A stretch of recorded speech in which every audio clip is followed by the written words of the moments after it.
millions vanishing into thin air, an FBI manhunt, and a code of silence. The largest heist in U.S. history was a thriller straight out of Hollywood. In the gritty heart of Los Angeles, a gang of gunmen stormed an armored car company, leaving fear and chaos in their wake. But these criminals were no ordinary robbers. They vanished into thin air with millions in cash, leaving behind nothing but a piece of plastic. In this video, we will discuss the full story of the shocking $18.9 million heist at Dunbar armored robbery. $20 million in the vault, 5 armed men, and a daring heist that left LA on the edge of its seat. It was just another routine night for the armored car company, counting and sorting cash to be dispersed to ATMs across the city. But little did they know, danger was lurking in the shadows. In a matter of seconds, 5 armed men stormed the building, taking 2 security guards hostage and holding the other employees at gunpoint. The assailants showed no mercy as they made their way to the cash vault, threatening to shoot anyone who dared to resist. With millions at stake, the stakes were high and time was ticking.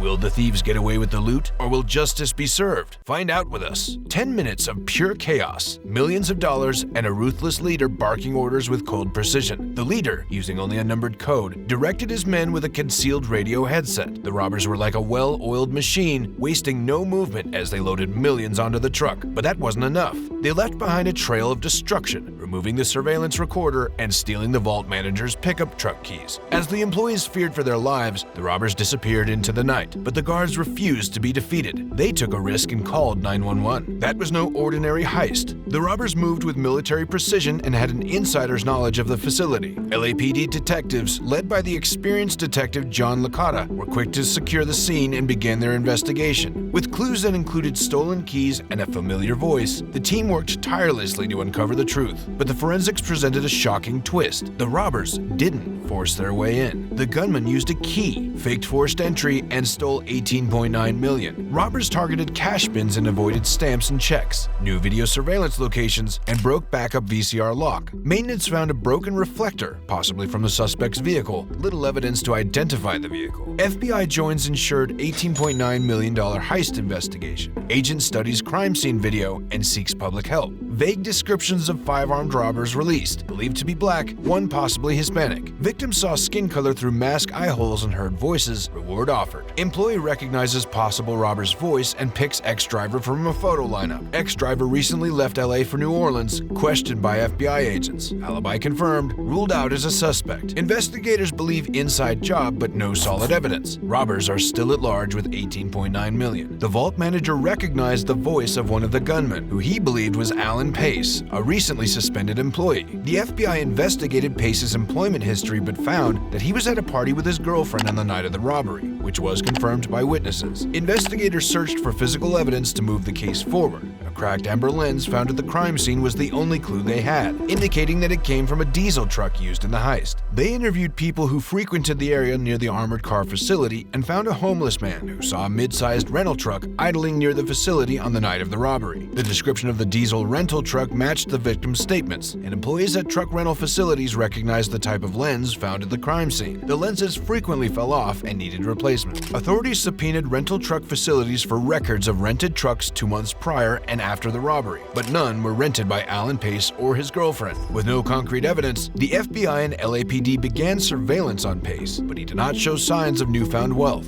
As months passed, there was little movement on the case, and the reward for information leading to a conviction reached $250,000. A witness told investigators that he had seen one of his former co-workers, Emil Mataserino, at a local shooting range shortly before the robbery. Mataserino was known to have a fascination with guns and even discussed robbing an armored car in the past. The informant also told investigators that Mataserino had recently purchased a large amount of weapons and ammunition. This lead was significant, as it provided investigators with a new suspect and potential motive for the crime. Mataserino's name was added to the list of suspects, and the investigation shifted towards gathering evidence against him and any potential accomplices. The FBI began to closely monitor Mataserino's activities and movements, hoping to catch him in the act of spending the stolen money or making preparations for another robbery. However, the investigation would take a tragic tragic turn on February 28, 1997, when Mataserino, along with his accomplice, engaged in a shootout with police officers after attempting to rob a bank in North Hollywood. The shootout lasted over 40 minutes and resulted in the death of Mataserino and his accomplice, as well as injuries to several police officers and civilians. In the aftermath of the shootout, investigators would recover evidence linking Mataserino to the 1996 armored car robbery, including a notebook with detailed plans for the crime. While the investigation never led to any arrests or convictions, the shootout brought a dramatic end to the case and provided some closure for the victims and law enforcement officials involved. An informant claimed he was given $100,000 in cash by Eugene Hill to buy a home, and that Hill stored a trunk filled with smaller boxes of cash in his girlfriend's apartment. One box contained cash bundled by bank wrappers from the heist. Hill had a connection with the prime suspect, Alan Pace, and both were partners in a suspected money laundering business called Extreme Entertainment. The IRS was brought in to prepare money laundering charges against some individuals involved. 4 suspected robbers, including Alan Pace and Eugene Hill, were partners in a business called Extreme Entertainment, suspected to be used to launder money. They were investigated by the IRS, which found suspicious accounting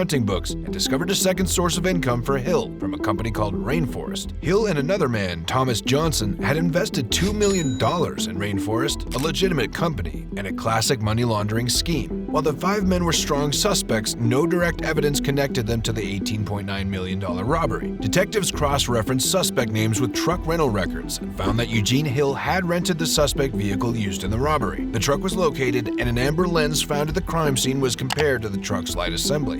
Investigators also conducted surveillance on suspect Thomas Johnson, who lived in an expensive Las Vegas home. Nearly 2 years after the robbery, the LAPD team received a call about a domestic disturbance at Johnson's home, and they used the opportunity to question his girlfriend, who was willing to answer questions about Johnson. Vegas casinos were the perfect cover for Thomas Johnson's dirty money scheme. According to his girlfriend, Johnson and his gambling buddy would buy chips worth thousands, only to have his girlfriend exchange them for cash in amounts under 10 grand to evade cash reports. But investigators face a puzzling question. Where did Johnson's fortune come from? Could it be from his gambling winnings or the rumored big job he bragged about in LA? With circumstantial evidence mounting against Johnson, Alan Pace, and Eugene Hill, it's up to the authorities to connect the dots and catch the culprits. Authorities needed to pit the suspects against each other in order to secure convictions. 2 years after a group of 6 masked gunmen robbed an armored car company of $18.9 million.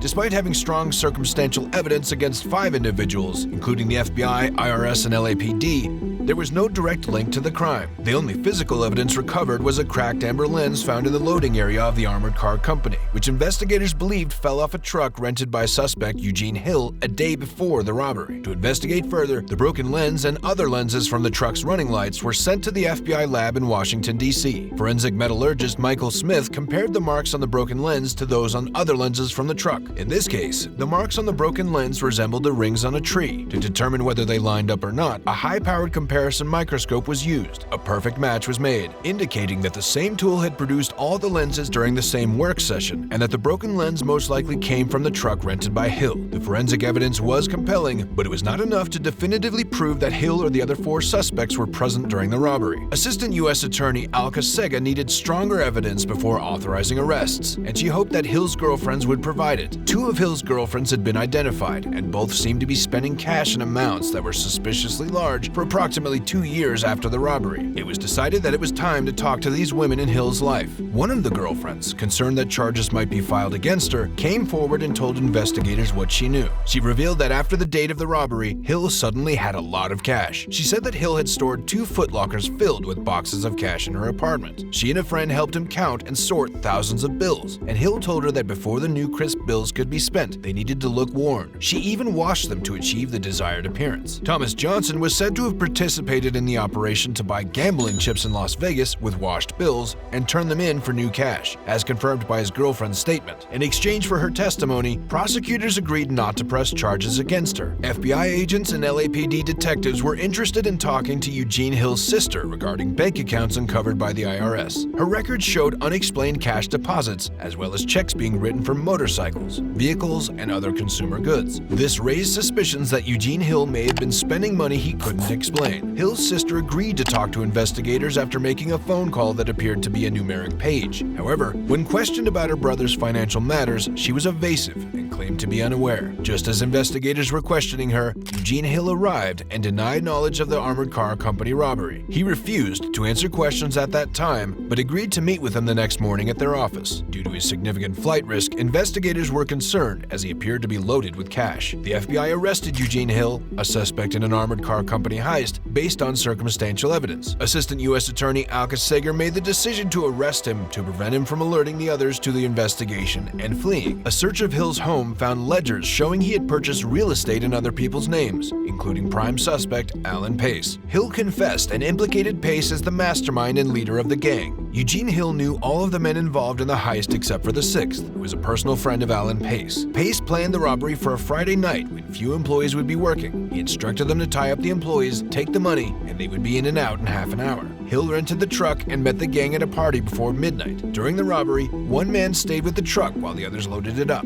They transferred the money to a storage unit rented by Thomas Johnson. The gang disposed of the guns and VCRs, changed clothes, and returned to the party as if nothing happened. Assistant U.S. Attorney Alka Sager made the decision to arrest him as letting him go could have alerted others to the investigation. Hill confessed and revealed that Alan Pace recruited him and 3 others for the robbery. The gang committed the largest armed robbery in U.S. history. Thomas Johnson, another suspect, was arrested by the FBI after they corroborated Hill's story. Johnson cooperated and confirmed Pace was the leader. When the investigators finally had enough evidence, they made a quick move and arrested everyone involved in the robbery except for the mastermind. Alan Pace, the leader, was still out there, but he knew his time was up. He contacted the authorities and arranged to turn himself in. On February 28, 2000, Pace arrived at the LA Federal Building with his lawyer. He didn't say a word and refused to cooperate with the investigators. The rest of his team didn't fare any better. 4 of them pled guilty and received prison sentences of up to 10 years. But the 6th gunman, Eric Boyd, fought the charges and was sentenced to 17 years after a grueling 3-week trial. As for Pace, the orchestrator of the $19 million heist, he received the longest sentence of them all, 24 years in prison.